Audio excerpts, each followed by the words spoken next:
Hi guys, कैसे हो आप सभी लोग। तो इस वीडियो में हम बात करने वाले हैं ज्योग्राफी की और एनवायरनमेंट के आंसर की के बारे में विद सोर्स दोस्तों। तो काफी सारे क्वेश्चंस हैं जिनका कंफ्यूजन है बच्चों के माइंड में।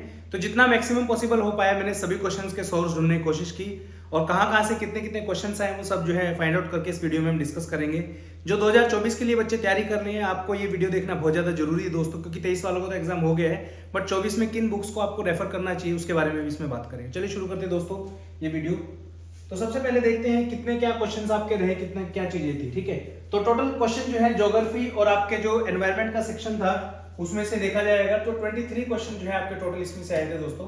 तो 23 क्वेश्चन में से 20 क्वेश्चन जो है आपके ज्योग्राफी के थे, 3 क्वेश्चन जो है आपके एनवायरनमेंट के थे दोस्तों। वैसे कुछ क्वेश्चन एनवायरनमेंट के और भी थे, बट वो जो है करंट अफेयर के बेसिस पे थे, तो उनको हम इसमें कवर नहीं करेंगे। वो ऑलरेडी हम करंट अफेयर वाली वीडियोस में कवर कर चुके हैं, आप जाके जो है देख सकते हो। ठीक है, तो ज्योग्राफी की अगर मैं बात करूं तो एनसीईआरटी बेस्ड 16 क्वेश्चन जो है आपके टोटल देखने को यहाँ पे मिले थे, out of how much 20 question. मैं आपको हमेशा बोलता हूँ जितने बच्चे नए तैयारी करनी शुरू करते हैं, बहुत सारे बच्चे बोलते हैं कि ये वाली बुक पढ़ो वो पढ़ो, कुछ मत पढ़ो, सिर्फ और सिर्फ एनसीईआरटी बुक अगर आप पढ़ के चले जाओगे आपका एग्जाम क्लियर होने से कोई नहीं रोक सकता उसको। ठीक है, लेवल थोड़ा सा बढ़ा हुआ था, कुछ क्वेश्चन थे जो डायरेक्ट स्ट्रेट फॉरवर्ड थे, कुछ क्वेश्चन ऐसे थे थोड़े से यार मैं मुश्किल कहूंगा उसमें, नो डाउट, बट सॉल्वेबल थे। राइट, जीसी लियोंग से 3 क्वेश्चन थे आपके और एक क्वेश्चन जो है मुझे थोड़ा सा आउट ऑफ बॉक्स लगा, मतलब कि मैंने बहुत बुक्स ढूंढी, इंटरनेट पे ढूंढा, इस क्वेश्चन का आंसर मुझे नहीं मिला, उसके बारे में बात करेंगे।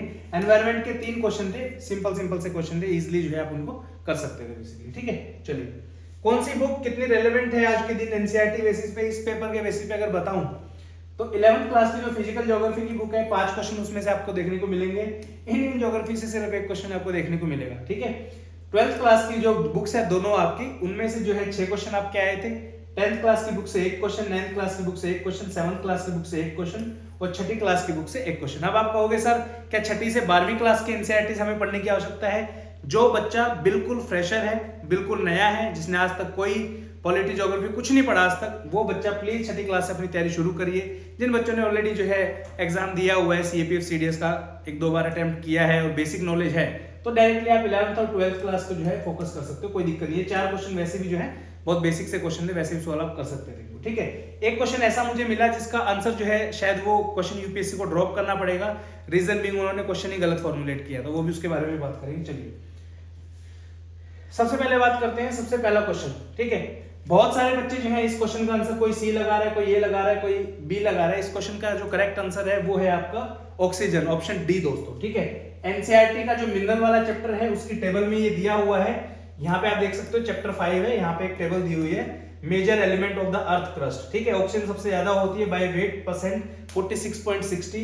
स्टडी फंडा के नोट्स में जो है, ये मेरे नोट्स का स्क्रीनशॉट है, इसके अंदर हमने डाले हुए थे ये, आप जाके देखोगे मिनरल एंड रॉक वाला जो सेक्शन है वहां पे जो है इंपॉर्टेंट भी लिखा था, मार्क भी किया था, तो ऑक्सीजन यहाँ से जो है आपका करेक्ट आंसर आएगा दोस्तों। ठीक है, चलिए नेक्स्ट उस पे चलते हैं। नेक्स्ट क्वेश्चन थोड़ा सा जो है मैं कहूंगा दिमाग लगा के कर सकते थे वैसे, बट क्वेश्चन का सोर्स की अगर मैं बात करूं तो ये जो है क्वेश्चन जीसी लियोंग से डायरेक्ट पूछा है यहाँ पे, which of the following is a permeable rock that allows water to pass through it. ठीक है, परमिएबल बेसिकली क्या होता है, जब रॉक के ऊपर कोई पानी इकट्ठा होता है तो क्या वो पानी रॉक के अंदर चला जाता है, नहीं चला जाता, उसको बेसिकली परमिएबल बोलते हैं, as simple as that. Right, तो ग्रेनाइट जो है वो ऐसी रॉक होती है, उसके ऊपर अगर रॉक का सरफेस ठीक है, पानी आप डाल दोगे तो उसके अंदर पर्कुलेट नहीं करेगा। ठीक है, क्योंकि उसके अंदर पोर्स वगैरह नहीं होते हैं। ठीक है दोस्तों, लाइमस्टोन जो है इसके थ्रू जो है अंदर चला जाएगा, क्योंकि इसमें छोटे छोटे पोर्स होते हैं।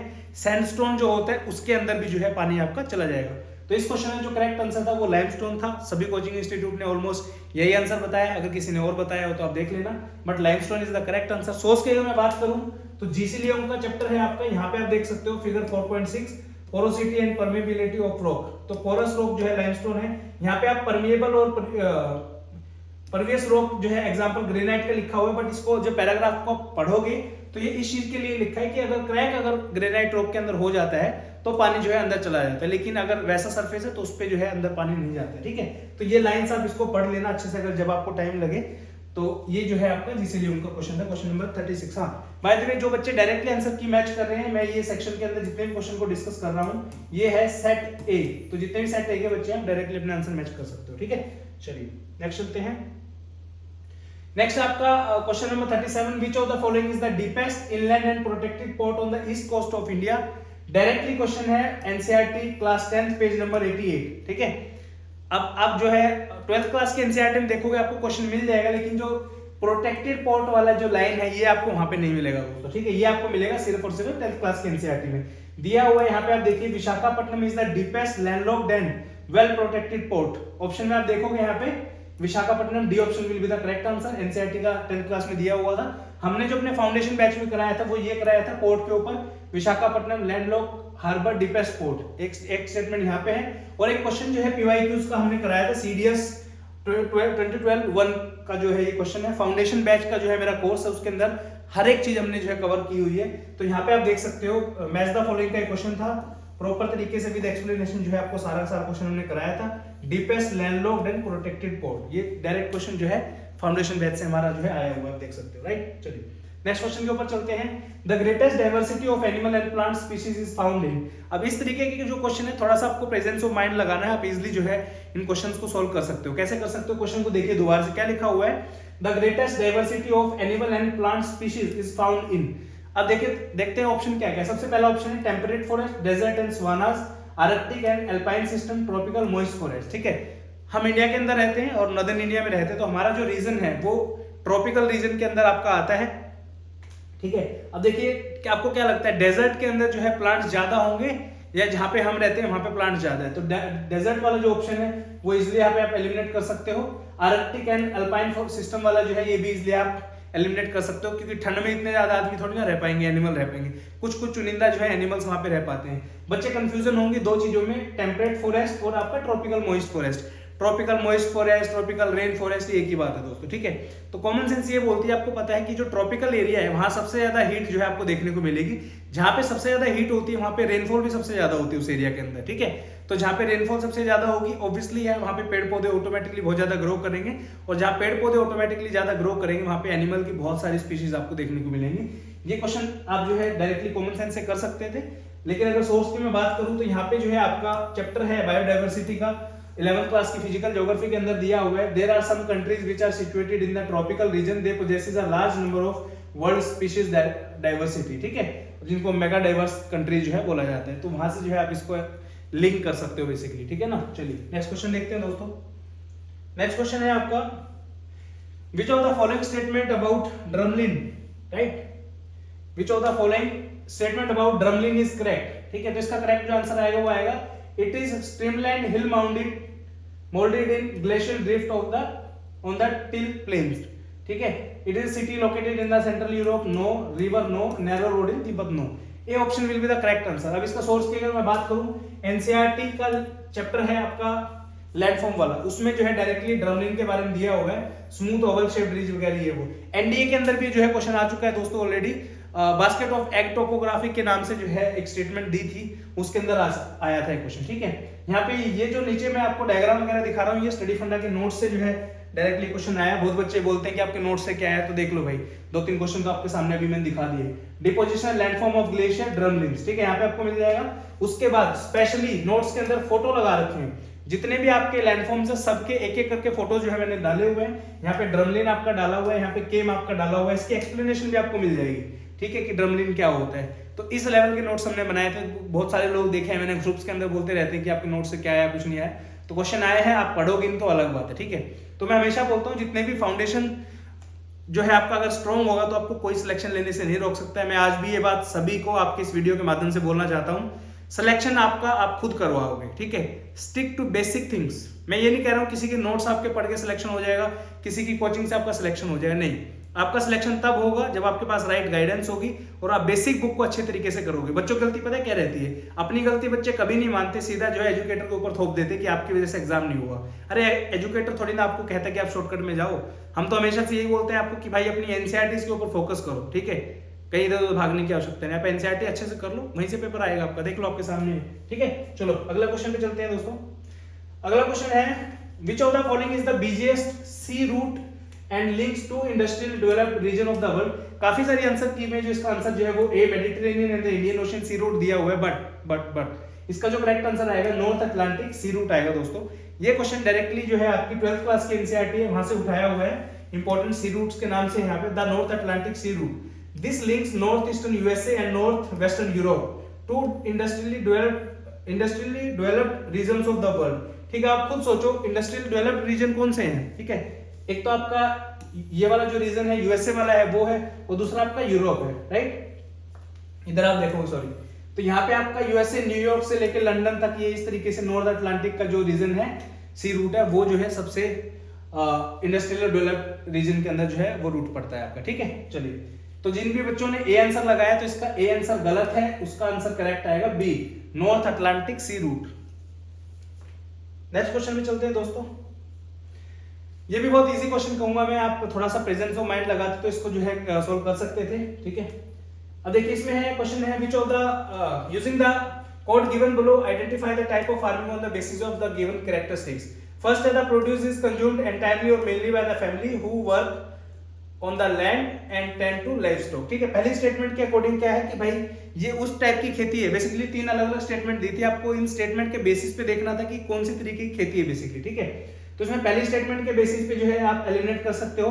एक्सटेंसिव फार्मिंग प्रॉपर होती है, ठीक है, इंटेंसिव फार्मिंग जो है प्रॉपर होती है जहाँ पे अच्छे रिसोर्सेज का यूज किया जाता है, अच्छे क्या बोलते हैं जो आपके बीज होते हैं, सीड्स का यूज किया जाता है इन सब का। तो एक्सटेंसिव और इंटेंसिव आप एलिमिनेट यहाँ से कर सकते हो इसलिए। ठीक है, कमर्शियल फार्मिंग तो और ज्यादा बड़े लेवल पे होती है, आप देखोगे यूएसए वगैरह है यहाँ पे प्रॉपर तरीके से कमर्शियलाइज जो है करते हैं। तो पहली स्टेटमेंट के बेसिस पे आपका आंसर आ जाएगा, बट अगली भी पढ़ लेते हैं। If a small surplus is produced it may be sold और बार्टर्ड। अब बेसिकली क्या होता है ना, मान लीजिए हम खेती कर रहे हैं, ठीक है, मान लीजिए हम खेती कर रहे हैं, खेती के दौरान कुछ हम प्रोड्यूस करते हैं, पहली बात तो सारा का सारा घर में कंज्यूम हो जाता है क्योंकि वो छोटे लेवल पे होती है, राइट। कुछ बचता है थोड़ा बहुत तो उसको मार्केट में बेच दिया जाता है, थोड़े बहुत पैसे आ जाते हैं, या फिर बार्टर कर लेते हैं। बार्टर इज लाइक बेसिकली मैंने किसी को गेहूं दिया, सामने वाले ने मुझे कपड़े दे दिए, उसको बोलते हैं बार्टर। तीसरा है it is generally small scale and the labour intensive with the little और नो टेक्नोलॉजिकल इनपुट्स। तो ऑब्वियसली है जब आप छोटे लेवल पे खेती करोगे तो हाई टेक्नोलॉजी का यूज कैसे कर सकते हो। टेक्नोलॉजी का यूज वहां पे होता है जो बहुत बड़े लेवल पे जो है फार्मिंग की जाती है। तो इसका करेक्ट आंसर आएगा आपका सब्सिस्टेंस फार्मिंग। ये जो है आपका दिया हुआ है 12th क्लास के एनसीईआरटी में, जो कि है आपकी human geography. Subsistence agriculture is one in which farming areas consume all or nearly so and the products locally grown. It can be grouped into two category, primarily और intensive subsistence। ठीक है, तो वो अलग चीज है, बट इसका subsistence जो है farming will be the correct answer. ठीक है, चलिए, ये सब टॉपिक भी जो है हमने अपने फाउंडेशन बैच के अंदर कवर करा रखे हैं दोस्तों। नेक्स्ट आपका which of the following correctly explain the change in the season on earth. Chhathi class का क्वेश्चन है, फर्स्ट चैप्टर का क्वेश्चन है दोस्तों, डायरेक्टली आया हुआ है। Tilt of the earth axis will be the correct answer. ऐसा ही क्वेश्चन आपका 2019 सीएपीएफ में पूछा गया था ऑलरेडी। ठीक है, चलिए नेक्स्ट चलते हैं। ये वाला क्वेश्चन जो है आसान है, बट थोड़ा सा जो है यूपीएससी ने घुमा के दिया एक स्टेटमेंट इसके अंदर, तो वहां पे बहुत सारे बच्चे जो है कंफ्यूज हो गए, काफी सारे में भी छोड़ भी आए हो। पहला स्टेटमेंट है the great north Indian northern plains are formed by the basis of 3 distinct river system, Indus, Ganga and Brahmaputra. बिल्कुल सही बात है, नॉर्दर्न प्लेन जो है तीनों रिवर से जो है अपना रिवर बेसिन से जो है बनता है आपका। They are one of the most densely populated areas on the earth. इन्होंने ये लिखा मोस्ट, वन ऑफ द लिखा है यहाँ पे, मोस्ट नहीं लिखा। ठीक है, इसके अलावा बहुत सारी जगह है जहाँ पे डेंसली पॉपुलेटेड प्लेन्स हैं। ठीक है, तो दोनों स्टेटमेंट ये बिल्कुल सही है। यहाँ पे आप देख सकते हो, ये है आपका 9th क्लास की जो है इंडियन ज्योग्राफी की बुक है, वहां से आया question. The northern plains has been formed by the interplay of the 3 major river systems, namely Indus, Ganga and Brahmaputra, along with their tributaries. This plain is formed of the alluvial soil, the deposition alluvial, ये वो जो भी यहाँ पे लिखा है। उसके बाद जो है इसमें ये लिखा है kilometre broad is densely populated physiographic division. ठीक है, तो दूसरी स्टेटमेंट तो कॉमन है वैसे भी कि one of the most densely populated area. आप देख सकते हो नॉर्दर्न प्लेन्स में आपका दिल्ली आ जाएगा, आपका हरियाणा आ जाएगा, पंजाब आ जाएगा, ठीक है, उत्तर प्रदेश आ जाएगा, बिहार आ जाएगा। तो ये सारे one of the most densely populated areas हैं इंडिया के। ठीक है ना, तो पहली और दूसरी स्टेटमेंट सही है। तो यहाँ पे ऑप्शन 2 और 3 ये भी एलिमिनेट आपका हो जाएगा, और ऑप्शन ये भी एलिमिनेट आपका हो जाएगा। ठीक है, तो आंसर इसका बचेगा या तो ए ऑप्शन बचेगा या सी ऑप्शन बचेगा।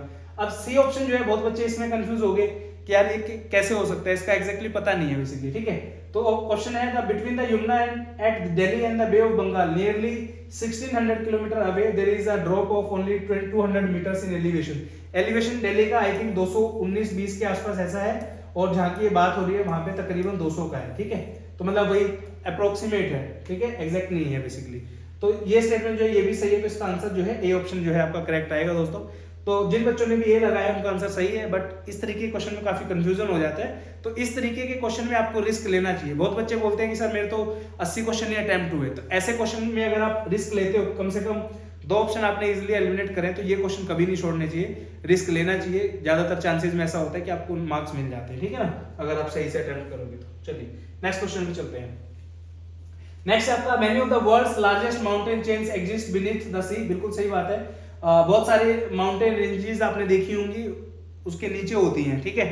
उसके बाद जो है second statement, some mountain chains are revealed as island arcs. Island arcs basically क्या होता है, जब पानी के ऊपर जो है आपकी कोई वो आ जाती है उसको आइलैंड आर्क्स बोलते हैं। The mid oceanic ridges form the longest mountain chain. ये भी बिल्कुल सही बात है। ये आप पहली और तीसरी स्टेटमेंट दोनों सेम है। एग्जांपल के थ्रू आप माउना किया को देख सकते हो, ठीक है, हवाईन आइलैंड को आप देख सकते हो। उसके बाद है the Mid Atlantic ridges rise 33 metres above the floor of the Atlantic, ठीक है। ये थोड़ा सा आप देखो, इसमें ऊपर की 3 स्टेटमेंट मान लो, चलो थोड़ा बहुत अंदाजा आप लगा सकते हो, लेकिन इसको तो आप इजीली एलिमिनेट कर सकते हो। किसको वाला, 4th स्टेटमेंट को, mid Atlantic ridge rises 33 metres above the floor of the Atlantic. मतलब मान लीजिए ये आपका ओशन का फ्लोर है, ये बोल रहा है कि 33 मीटर यानी कि तकरीबन 100 फुट, सिर्फ 100 फुट ऊपर तक की जो है आपको मिड अटलांटिक रीजेस देखने को मिलेगी। बट ऐसा नहीं है दोस्तों, इतना बड़ा अटलांटिक ओशन है, कहीं ना कहीं तो 100 से ऊपर मिल ही जाएगी। 100 फुट क्या होता है, कुछ भी नहीं होता 100 फीट, ठीक है ना। तो चौथी स्टेटमेंट आप इसमें एलिमिनेट कर सकते हो। तो 1 2 3 will be the correct answer और option D will be the correct answer. ये जो है आपका मिड ओशियनिक रीजेस, और ये आपका जो है 11th क्लास के एनसीईआरटी में आपको मिल जाएगा दोस्तों, ठीक है, ओशन वाला चैप्टर है। चलिए नेक्स्ट क्वेश्चन देखते हैं। Match the list 1 and list 2 and select the correct answer given below. बहुत आसान क्वेश्चन है, टेम्परेट ग्रासलैंड है। अब बच्चे इन क्वेश्चंस को भी मुश्किल बोलेंगे तो यार आपकी क्या तैयारी, आप खुद बताओ। मैंने देखे हैं बहुत बच्चे बोलते हैं कि यार ये क्वेश्चन पता नहीं कहां से दे दिया। बहुत इजी क्वेश्चन है, आपको अगर ये क्वेश्चन में अगर आप गलती कर रहे हो तो भाई बहुत इशू है आपकी प्रिपरेशन में, ठीक है ना। तो ये जो क्वेश्चन है आपका, यहाँ पे वेल्ड है आपका, पंपास है, स्टेपी है, प्रेरीज है। हमने बहुत बार YouTube की वीडियोस में भी, मैपिंग सीरीज में भी कराया है, सब कुछ कराया हुआ है ऑलरेडी। फाउंडेशन बैच में भी जो है अच्छे से कराया हुआ है, हमारे नोट्स में भी दिया हुआ है, ठीक है ना। तो ये जो क्वेश्चन है आपका, देखोगे अगर वेल्ड जो है प्रॉपर तरीके से, यहाँ पे आप देखो साउथ अफ्रीका में दिया हुआ है, 7th क्लास की एनसीईआरटी है। और भी सारे जो आपको मिल जाएंगे, पंपास वंपास इन सबके ऊपर जो है 7th क्लास एनसीईआरटी में अलग अलग चैप्टर्स दिए हुए हैं, ठीक है। तो ये क्वेश्चन जो है इसका आंसर जो है आपका सी ऑप्शन आएगा, ठीक है। यहाँ पे आप देखो प्रेरी जो है नॉर्थ अमेरिका यूएसए में आपको देखने को मिलेगी, तो ए का 3 हो गया। स्टेपी जो है यूरेशिया, यूरोप और एशिया के अंदर आपको देखने को मिलेगा। पंपास जो है आपको जो है साउथ अमेरिका में देखने को मिलेगा, और वेल्ड जो है आपका साउथ अफ्रीका में आपको देखने को मिलेगा, ठीक है। तो इनको मैच द फॉलोइंग जब आप करोगे तो सी ऑप्शन। नेक्स्ट क्वेश्चन है question number 83। Which of the following statement is are correct? Population aging is the process by which the share of the older population becomes proportionally lesser. In the most of the developed countries, the population is higher ages group has increased. ठीक है। अब ये जो question आपका आया है ना, आप बिलीव नहीं करोगे, 1-2 वीडियोस मैंने आंसर की देखी थी, देखने के लिए कि भाई मार्केट में कैसे आंसर की लोग डाल रहे हैं। तो आप विश्वास नहीं करोगे, जो आंसर की बनाने वाला है वो ये कह रहा है कि यार ये पता नहीं क्वेश्चन कहां से दे दिया यूपीएससी ने, ठीक है। बट बिलीव मी, अगर आप एक सिंसियर टीचर हो, अगर आपने अपने बच्चों को अच्छे से पढ़ाया है, तो डेफिनेटली आपको पता होगा क्वेश्चन कहां से आया है। डायरेक्टली एनसीईआरटी का क्वेश्चन था। हर एक बच्चे का जो मेहनती है, जिन्होंने तैयारी करी हुई है, उन सबको पता होना चाहिए कि क्वेश्चन कहां से है, ठीक है। 12th क्लास की एनसीईआरटी का डायरेक्ट क्वेश्चन है, बॉक्स के अंदर से दिया हुआ है, ठीक है। I don't know about other coaching institute, मुझे नहीं पता कौन कैसा क्या पढ़ाता है। देखिए किसी के कोर्स को हम जज नहीं कर सकते, मैं अपने कोर्स की फुल गारंटी दे सकता हूं, ठीक है। ये जो टॉपिक है आपका, ये मेरा फाउंडेशन बैच है लास्ट ईयर का, जो हमने 2023 वाले बैच के लिए पढ़ाया था, ठीक है। ये उसमें जो है 12th क्लास के एनसीईआरटी का अगर आप देखोगे, ठीक है, ये कंटेंट जो है आपका पूरा का पूरा हमने इसमें डाला हुआ था। ये देखिए पेपर 1 की वीडियोस में चैप्टर वाइज जो है आपको वीडियोस इसमें देखने को मिलेंगी, ज्योग्राफी की हर बुक की, ठीक है। ये देखो आप 11th क्लास की फिजिकल, ये सब जो है आपकी बुक वाइज है। इस कंटेंट में से जो है देखिए एजिंग पॉपुलेशन का डायरेक्ट टॉपिक मैंने आपका करा रखा है, ठीक है। Ageing population, India's ageing population is the process by which the share of the older population become proportionally larger. अब बताओ इससे ज्यादा स्टडी फंडा और क्या कर सकता है। देखिए मैं अपने कंटेंट की देखिए आपको फुल गारंटी दे सकता हूं कि कंटेंट में कोई कमी नहीं मिलेगी। बच्चों के अंदर कमी है, बच्चे पढ़ते नहीं है, ठीक है ना। तो ये चीज है। तो ऐसा है, क्वेश्चन जो है एनसीईआरटी से ही आते हैं। मैं अभी बोल रहा हूँ, मैं पहले बोलता था, आगे भी बोलूंगा, आपके ऊपर डिपेंड करता है आप कैसे पढ़ते हो उस चीज को, ठीक है। 12th क्लास के एनसीईआरटी क्वेश्चन है, डायरेक्टली आप इसको देख सकते हो। चलिए नेक्स्ट क्वेश्चन के ऊपर चलते हैं दोस्तों। नेक्स्ट क्वेश्चन है आपका, ये क्वेश्चन जो है काफी बच्चों को थोड़ा सा डाउटफुल लग रहा है, इसका भी आंसर जो है फाइंड आउट करने की कोशिश करेंगे। Trans Siberian railway from Saint Petersburg या पिट्सबर्ग, जो भी आप इसको बोलना चाहो, to Vladivostok does not run across, ठीक है। ऑप्शन आपके इसमें दे रखे हैं Altai range, Caucasus mountain, Ural mountains and Obian Yenisei rivers, ठीक है। जो आपका आपने उराल माउंटेन्स के बारे में सबने सुना होगा। उराल माउंटेन जो है यूरोप और एशिया को अलग करते हैं। ये आपके यहाँ पे इस रीजन के अंदर आपको उराल माउंटेन देखने को मिलेंगे। ओबी एंड येंसी रिवर जो है यही इसी रीजन के आसपास जो है दोनों रिवर जो है फ्लो करती है। तो ये दोनों ऑप्शन इसके आंसर नहीं हो सकते, ठीक है। बचते हमारे दो, अल्टाई रेंज और कॉकेसस माउंटेन, ठीक है। अब बच्चों को, मुझे पता है 99.99 बच्चों को ये नहीं पता होगा कि अल्टाई रेंज कहाँ पे है, बट 50% बच्चों को एटलीस्ट ये जरूर पता होगा कि कॉकेसस माउंटेन कहाँ पे है। तो आप इस क्वेश्चन को इजिली कर सकते थे कि इसका आंसर जो है कॉकेसस माउंटेन्स आएगा।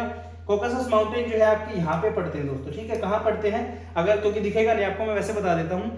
Caucasus mountain separate Black Sea with the Caspian Sea. ये आपका जो रीजन है ब्लैक सी का है, ये आपका कैस्पियन सी, इन दोनों को अलग जो करते हैं, जो बीच में अजरबैजान वाला जो रीजन है ना, वो कॉकेसस माउंटेन के अंडर आता है। तो इसका आंसर जो है करेक्ट बी आएगा।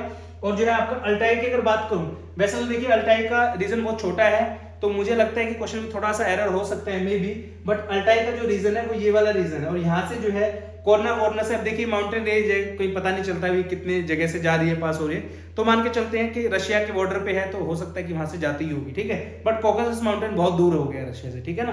तो इसका करेक्ट आंसर जो है ऑप्शन बी आएगा दोस्तों। चलो नेक्स्ट क्वेश्चन चलते हैं, ठीक है। तो चलिए नेक्स्ट क्वेश्चन के बारे में देखते हैं। नेक्स्ट क्वेश्चन है आपका question number, just a second, question number 93 दोस्तों। ये क्वेश्चन है आपका, consider following statement about barchans, these landforms are found in Thar desert in India. आप देखो जिस बच्चे ने थोड़ी बहुत साइंस पढ़ी है ना, तो वो बहुत इजीली जो है इस क्वेश्चन को सोल्व कर सकता है दोस्तों, ठीक है। बाल्कन्स जो है लैंडफॉर्म है found in the Thar desert in India. The windward side has a concave slope with the maximum height at the center. Two ends of the Balkans are called the horns. Which of the following statement is above the correct? ठीक है। पहली statement जो है आपको doubtful लग रही होगी कि ये कौन से उसमें मिलते हैं। जनरली बाल्कन जो है डेजर्ट में मिलते हैं, तो इसलिए आप देख सकते हो कि इंडिया में जो है थार डेजर्ट आपका आपने सुना होगा, ठीक है।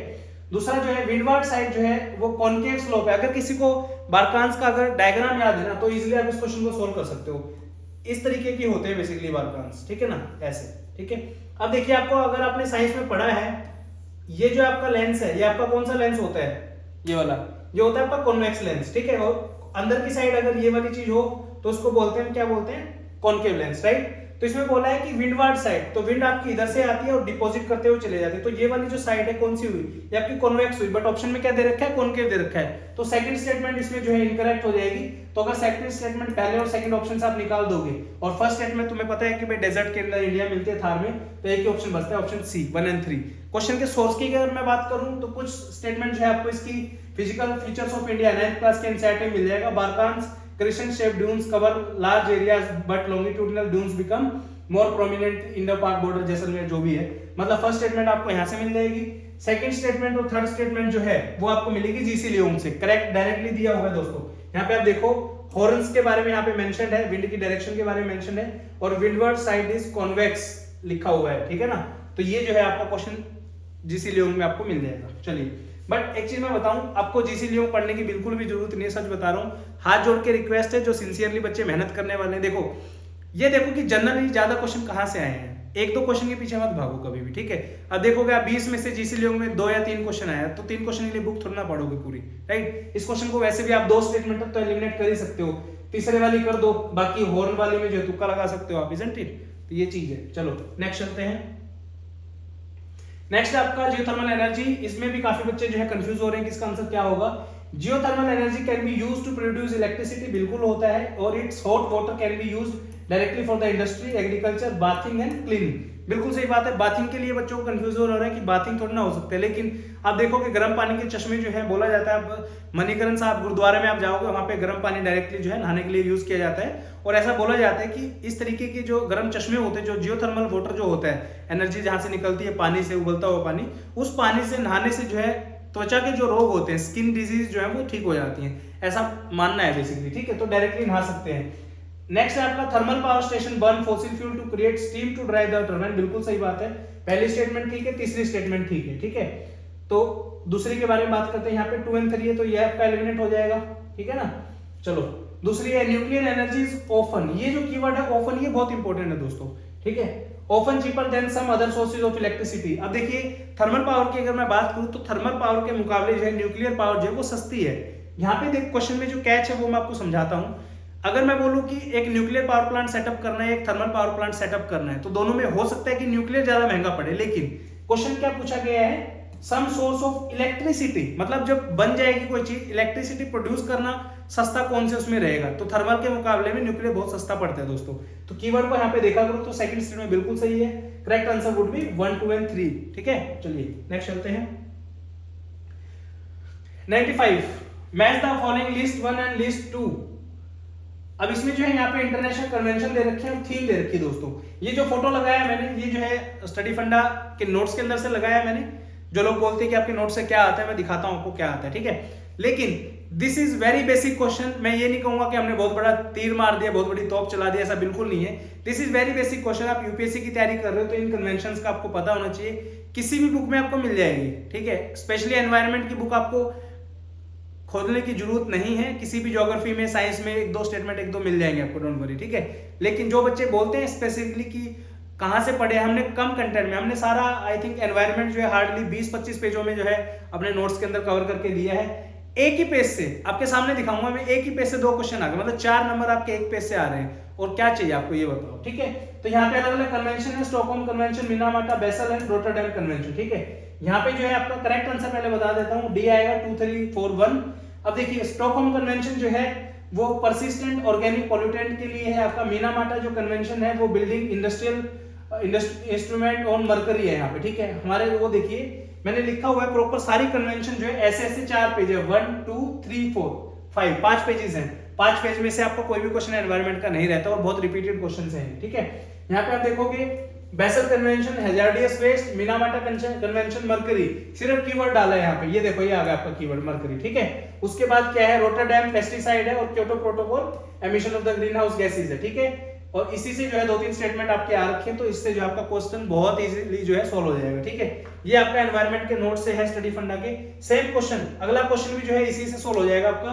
बेसल कन्वेंशन, रोटरडैम कन्वेंशन और Stockholm convention relate to which of the following. ठीक है, अब देखो यहाँ पे बेसल कन्वेंशन हैजार्डियस वेस्ट है, उसके बाद कौन सा है आपका रोटरडैम है, रोटरडैम आपका पेस्टिसाइड से है, और तीसरा कौन सा है स्टॉकहोम, स्टॉकहोम आपका ऑर्गेनिक पॉल्यूटेंट से। ऑप्शन देखते हैं, ह्यूमन राइट्स ऑफ प्रिजनर, तो इससे कोई लेना देना नहीं है।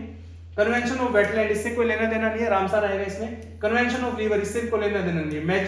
मैनेजमेंट ऑफ पॉल्यूटेंट्स, कौन से हो गए, जैसे आपका पेस्टिसाइड हो गया आपका, उसके बाद आपका जो है मर्क्यूरी हो गया, इन सब का जो है आपका बी आंसर आएगा। ठीक है, तो देख रहे हो आप, ये चीजें हमारे नोट्स में से आई हैं। तो आप बोलते तो हो कि यार नोट्स में से, आप देखिए आप खुद कॉमन सेंस लगा के सोचो एक चीज, एनसीईआरटी वगैरह का सारा डाटा जो है वो आपका तकरीबन 4 से 5,000 पेजेस में है।